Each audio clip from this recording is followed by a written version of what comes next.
Vamos a ver ahora las 5 preguntas de esta semana número 8. ¿Ya? Hay que leer bien los enunciados, hay que leer bien las alternativas, hay que pensar bien las respuestas, sobre todo recordando lo que ustedes tienen en las prácticas y las cosas que se han explicado, ¿no? Vamos a ver en este caso la pregunta número 1. ¿Qué dice el enunciado?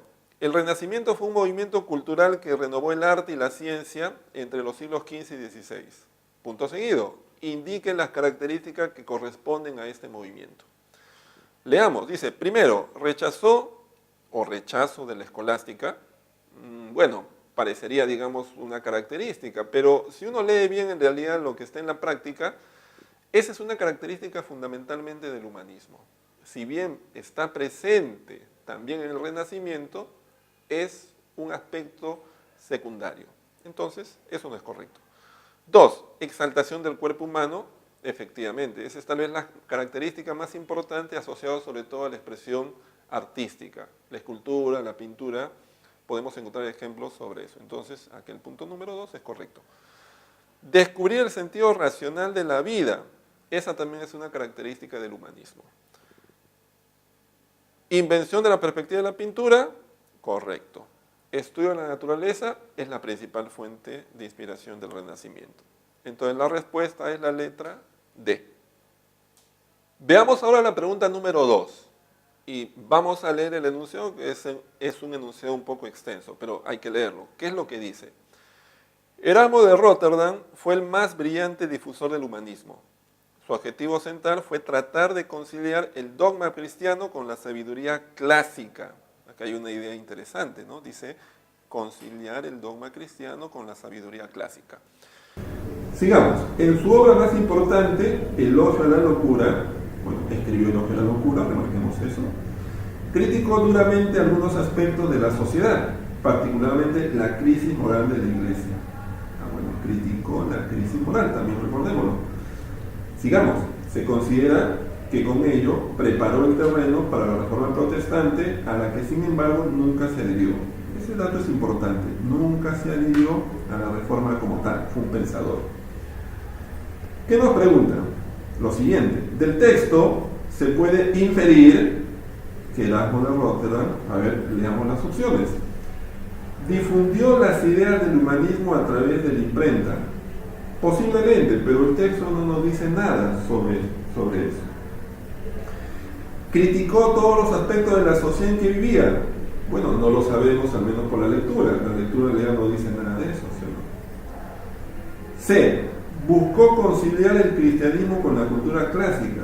A ver, si ustedes recuerdan, o incluso se ha marcado el enunciado, aquí está casi literalmente esa idea. Aquí. Si se dan cuenta, dice conciliar el dogma cristiano con la sabiduría clásica, ¿no? Entonces, esa sería la respuesta a esta, en este caso, pregunta, la letra C. Vamos a ver ahora la pregunta número 3. Si ustedes miran la pregunta número 3, tiene una estructura similar a la pregunta anterior, es decir, la pregunta número 2. Hay un enunciado largo con una gran cantidad de afirmaciones y luego nos señalen qué cosas se puede inferir.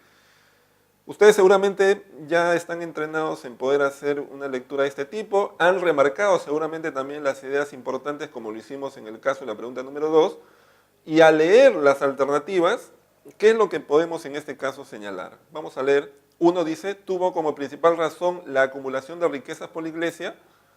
No, ese no fue el objetivo principal de la reforma. B. Se generó por el malestar del clero ante la situación de la Iglesia. La alternativa C, ¿qué es lo que dice? No permitió la recaudación para la construcción de la Basílica de San Pedro. Bueno, en realidad no nos mencionan nada sobre ese tema. D. Tuvo en la venta de cargos eclesiásticos la razón fundamental. Bueno, tampoco nos dicen eso.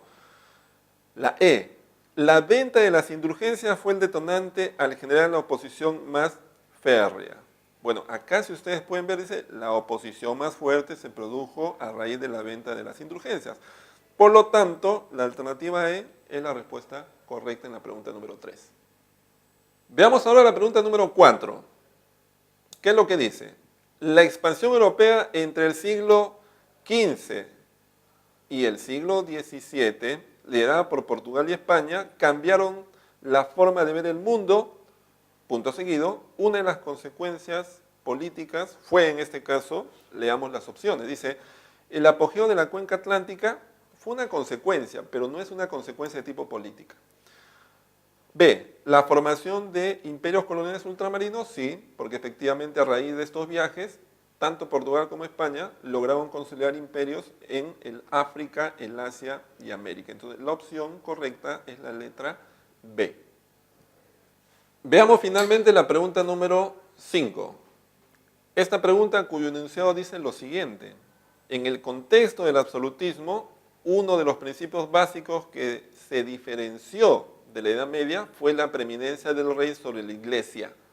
Este principio es conocido como, bueno, eso es sencillo, lo hemos visto en la última parte de la explicación, eso se conoce como el regalismo.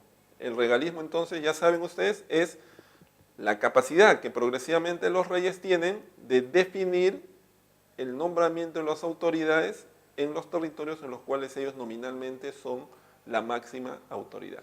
Esa es la respuesta a la pregunta número 5. Bueno, con eso hemos dado por terminado tanto el desarrollo de los temas como el solucionario de la semana número 8, ¿no? Recuerden siempre, la clave en este caso para poder aprender las cosas no solamente es, en este caso, ver y escuchar la explicación a través del video, sino sobre todo repasar. Repasar permanentemente es lo importante para poder aprender. Nos vemos.